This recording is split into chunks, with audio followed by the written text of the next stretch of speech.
게임입니다. 오늘 알아볼 기업은 LG전자입니다. 실적이 정말 좋은데 왜 이렇게 자꾸 힘도 없이 떨어지고 있는지, 이게 물적 분할이 아니냐라는 얘기가 많은데, 가전은 LG라는 얘기가 굉장히 많죠. 뭐 월풀 글로벌 기업과도 맞짱을 뜨고 위니아 이런 가성비 브랜드와도 맞짱을 떠서 다 이겼고, 핸드폰 빼고는 정말로 잘하고 있습니다. 실적을 보더라도 10년 전과 비교해서 매출도 올랐고 영업이익 같은 경우는 거의 3배 정도 뛴 모습입니다. 올해 역시도 잘 나가고 있습니다. 그래서 10년 전과 비교해서 얼마나 기업이 컸냐고 하면, 이제 한 분기에 버는 이익이 10년 전에 1년 이익이다 할 정도로 엄청나게 기업이 10년 동안 우상향했습니다. 그러면 주가는 이익을 함수니까 주가는 보면 이제 코스피에서 더 이상 낯설지도 않습니다. 이렇게 성장했지만 주가 같은 경우에는 10년 전에 LG전자 10년 후에 3배 클 거야 라고 했지만 1~2%대 예금 든 수준 정도밖에 안 되고, 심지어 작년 10월 정도에는 이때 샀었으면 오히려 마이너스를 기록하는 그런 안타까운 주가를 보여주고 있는데,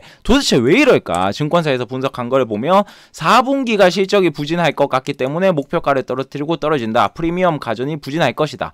근데 한 분기가 아니라 지금 10년 동안 주가가 제자리인데 이렇게 이유를 찾으면 당연히 안 되죠. 21년 연말로 갔었을 때도 22년도 실적이 좋을 것이라 그렇기 때문에 주가가 좋다라고 했지만, 22년도 아시겠지만 실적은 좋았지만 주가는 하염없이 떨어져 버리는 모습이었습니다. 그렇기 때문에 LG전자는 우리나라에서 대표적으로 실적이랑 주가랑 별로 상관없이 움직이는 요때 요 장대 양봉. 어떻게 이럴 수가 있었냐? 이때 실적이 엄청 좋았냐? 아닙니다. 아무리 상승장이었다고 했지만 LG전자가 막 상한가를 치고를 했었는데, 이때 나온 얘기가 애플카였습니다. 전장 사업이 확대된다. 그리고 애플카 수주를 받을 것이다 라고 했지만, 지금 몇 년이 지난 지금 애플카는 여전히 물음표하고 있는 전장 산업 같은 경우는 확실합니다. 그래서 얼마나 성장하고 있냐, 요번 IR 자료를 보면 여기인데 여기 VS 사업부입니다. 뭐 HA, HE, BS 어렵게 써놨지만 뭐 생활가전, 엔터가전, IT 제품 거의 다 가전이라고 보시면 되고, 여기 VS 사업부가 보시면 매출도 많이 늘었고, 특히 영업이익 같은 경우가 적자에서 흑자로 전환하는 경우 우리 고성장하고 있다라고 보시면 됩니다. 그러면 다른 사업부도 IR 자료를 본 김에 뜯어보면 생활가전 같은 경우에는 여전히 성장을 하고 있는데, 교체 주기도 길고 뭐 경쟁도 치열하기 때문에 이게 계속 성장할까 끊임없는 피크아웃 논리에 시달릴 수밖에 없습니다. 성장을 했으면 주주환원이라도 잘 줘야 되는데, 주주환원 보시면 처참합니다. 배당 성향 보시면 뭐 10% 초반에서 왔다 갔다 거리고 있고, 그 뭐 배당액은 돈은 더 잘 버는데 더 줄여버리는 모습. 그러다 보니까 시가 배당률은 1% 아래에서 놀고 있으니 이게 정말로 투자 매력도가 없고, 옆나라 월풀 같은 경우에는 주가 같은 경우는 같은 논리로 뭐 LG전자 같은 논리로 잘 못 가고 있지만, 그래도 배당액을 보시면 꾸준히 정말 분기 배당을 하면서도 배당액을 매년 한 해도 빠짐없이 해주고 있고, 배당 수익률 같은 경우도 지금 주가가 많이 떨어져서 뭐 거의 6% 나오네, 7% 나오네 하고 있기 때문에 이런 부분은 정말로 우리나라 기업이 많이 아쉬운 모습이고, 아무튼 다시 돌아와서 가전은 결국 잘해도 주주환원이 없으면 또 잘할까, 못하면 실적 둔화 주가 하라, 이렇기 때문에 여기서는 더 이상 투자 매력도가 없고 이거를 뛰어넘을 성장을 보여줘야 되는데, 이게 바로 전장 사업이다, 앞으로 더 좋다, 이런 식으로 얘기가 나오고 있죠. 근데 지금 계속 주가가 13일 거래 연속에 음봉이 떴습니다. 야, 정말 제가 뭐 주식 경력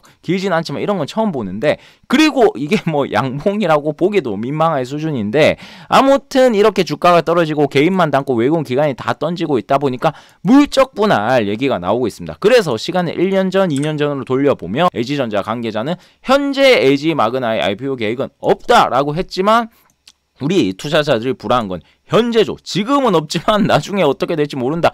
약간 요런 뉘앙스로 사람들이 LG를 의심하냐. 바로 LG화학과 LG엔솔의 분할 때문이었는데, 요때 타임라인을 한번 보도록 하겠습니다.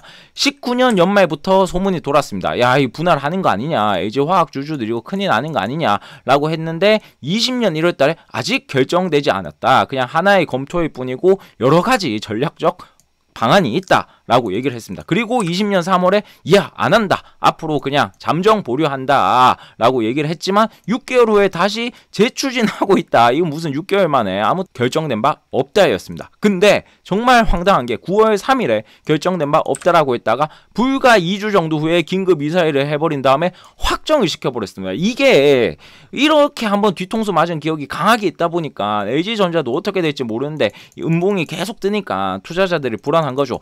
그리고 그리고 절대 속지 말아야 될 게 LG화학이 이게 확정되고 나서 당일 5% 주가가 급락을 했는데 이 와중에 호재냐 악재냐 논쟁이 붙었습니다. 대시증권에서는 뭐 저평가다. LG화학 지금 59조까지 받아야 된다라고 했는데 지금 주가 33조고 그리고 뭐 하나금투나 이런 데서 주주 가치 상향할 수 있다. 오히려 기업 가치 훼손 요인이 없고 저평가가 매수 기회다. 그리고 뭐 이런 얘기 많았죠. 지분 가치 어쩌고 저쩌고 LG화학의 LG엔솔 지분 가치 때문에 오히려 더 주가가 뛸 수 있다. 이런 얘기는 LG뿐만 아니라 카카오에서도 정말 많이 들었는데 결국에는 뭐 이런 악재냐 호재냐 했지만 LG화학 어떻게 됐냐? 신성장 동력은 없고 기존의 화학 산업만 남아가지고 주가 분할하자마자 그대로 떨어져서 뭐 반등하나 했지만 아무튼 지금 계속 이 하락 추세는 결국 이런 기사 떴죠. 맹모추는 LG화학 주가 결국 독됐나? 결국 독이 아니라 원래 독이었습니다. 혼자 또 불안한 이유가 하나 더 있죠. 이 회사채도 늦고 그 다음에 생각보다 부채 비율이 100%를 넘어가는 모습입니다. 7천억 어디에 쓸까 했는데 기가 막히게 비슷한 금액을 LG 디스플레이에 1조 원 수혈하는 모습이었는데 이런 것들이 돈이 없어지면 결국에는 가장 좋은 게 뭐냐? IPO 해가지고 주주들 돈 다 뜯어내는 거죠. 그렇기 때문에 너무 조심스러운 지금이고 이럴 때 다른 LG전자를 좋아했던 대입장 같은 경우에는 여전히 기업은 좋다. 지금은 하기 힘들 것이다. 그래도 불안하다면 9만원이 깨진다면 매도해라 라는 의견을 줬고 테이버 같은 경우에도 LG가 이게 삼성에 비해서 주주 환원이 너무 불안하다. LG 모비리티 솔루션 이런 식으로 해버리면 어쩌냐. 미국 같은 경우는 바로 소송감인데 우리나라 코스피 이런 것들이 너무 힘들다. 확실히 그래도 2020년도에 비해서 개인의 관심도가 매우 커졌습니다. 공매도 시위도 하고 있고 그리고 이런 물적 분할에 한번 뒤통수 맞은 카카오 LG 경험이 있기 때문에 또 이렇게 하는 게 지금 시점에서 쉽지도 않아 보이지만 이거를 제발 하지 말자 생각해야 되는 것 자체가 우리나라 시장이 너무 투자하기 힘든 환경인 것 같습니다. 아무튼 이런 부분들 잘 참고하셔서 성투하셨으면 좋겠습니다. 천호개미였습니다. 구독, 좋아요 부탁드립니다.